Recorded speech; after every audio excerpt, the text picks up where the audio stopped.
ആദി, നീ ഇവിടെ നിൽക്കായിരുന്നു. എന്താളിയാ? നമ്മുടെ ഷാനുവിന്റെ സെബാന്റെ കേസിൽ ഇന്ന് ചില എവിഡൻസ് കിട്ടി. എന്ത് എവിഡൻസ്? അതൊരു ആക്സിഡന്റ് കേസല്ലേ? ആക്സിഡന്റ് ആണെന്ന് നിനക്ക് ഉറപ്പാണോ? അല്ല, ആണെന്ന് ആളിന്ന് തന്നെയല്ലേ പറഞ്ഞേ?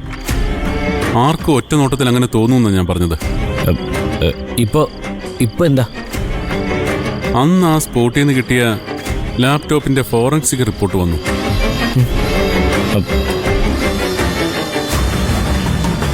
ആ മരണത്തെക്കുറിച്ച് ചില സംശയങ്ങൾ തോന്നിയതുകൊണ്ട് ഡിപ്പാർട്ട്മെന്റ് വിശദമായ പരിശോധനയ്ക്ക് നാസിക്കിലേക്ക് അയച്ചിരുന്നു.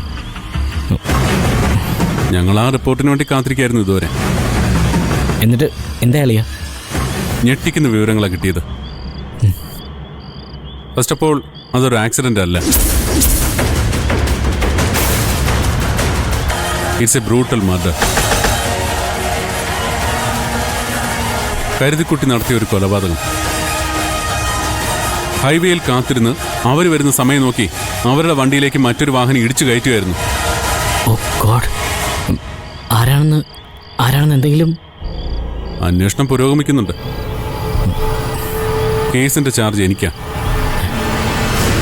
ഏത് നിമിഷവും പ്രതി വലയിലാകും.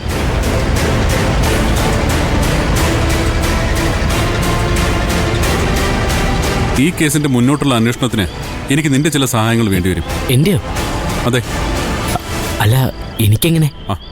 നിങ്ങൾ നല്ല ഫ്രണ്ട്സ് ആയിരുന്നില്ലേ? അതെ, പക്ഷെ എക്സാം കഴിഞ്ഞ് കോളേജ് വിട്ടതിന് ശേഷം ഞാൻ അവരൊന്നും കണ്ടിട്ടില്ലല്ലോ. എന്നാലും അവനെ കുറിച്ചുള്ള ഡീറ്റെയിൽസ് ഒക്കെ നിനക്ക് അറിയാമായിരിക്കുമല്ലോ. എന്ത് ഡീറ്റെയിൽസ്? എനിക്കൊന്നും അറിയില്ല. ഈ കടപ്പുറത്തുനിന്ന് വരുന്ന ഫാത്തിമ എന്ന സ്ത്രീ ആരോപിക്കുന്നത് പോലെ ഷാനും പൂജയും തമ്മിൽ എന്തെങ്കിലും റിലേഷൻഷിപ്പ് ഉണ്ടായിരുന്നു? അവര് ചുമ്മാ കാശടിക്കാൻ വേണ്ടി ഓരോ കള്ളങ്ങൾ പറയുന്നല്ലേ? കാശായിരുന്നു അവരുടെ ലക്ഷ്യമെന്ന് നിന്നോട് ആര് പറഞ്ഞു? അത് പിന്നെ നമുക്ക് ഊഹിക്കാലോ. വേറെ എന്തു ഉദ്ദേശം? അല്ല, അങ്ങനെയാണെങ്കിൽ അവര് പിന്നെന്തിനാ പൂജ ഇവിടുന്ന് കടത്തിക്കൊണ്ടുപോകാൻ നോക്കിയത്? അത് പിന്നെ പൂജയെ കടത്തിക്കൊണ്ടുപോയാൽ പിന്നെ വിലപേശാലോ. എന്ന് വെച്ചാ വെറും ഒരു കിഡ്നാപ്പിംഗ് ആയിരുന്നു അവരുടെ ലക്ഷ്യമെന്ന്? അതിനല്ലേ സാധ്യതയുള്ളൂ. അങ്ങനെ വെറും ഒരു കിഡ്നാപ്പർ എന്തിനാണ് പൂജയുടെ കുഞ്ഞ് അവരുടെ മകൻ്റെതാണെന്ന് പറയുന്നത്?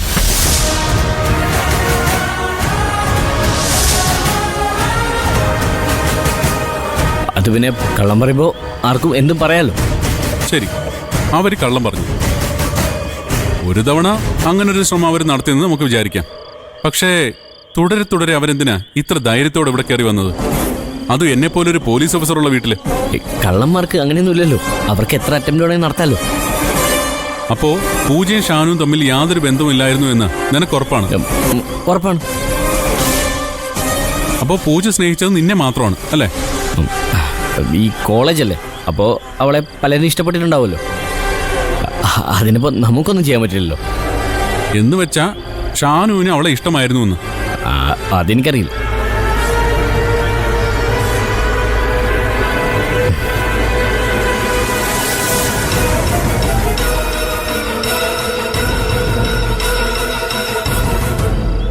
ആദി, 2027 ഫെബ്രുവരി 12 തിങ്കളാഴ്ച ഷാനും സെബാനും കൊല്ലപ്പെട്ട രാത്രി, അന്ന് നീ എവിടെ ആയിരുന്നു?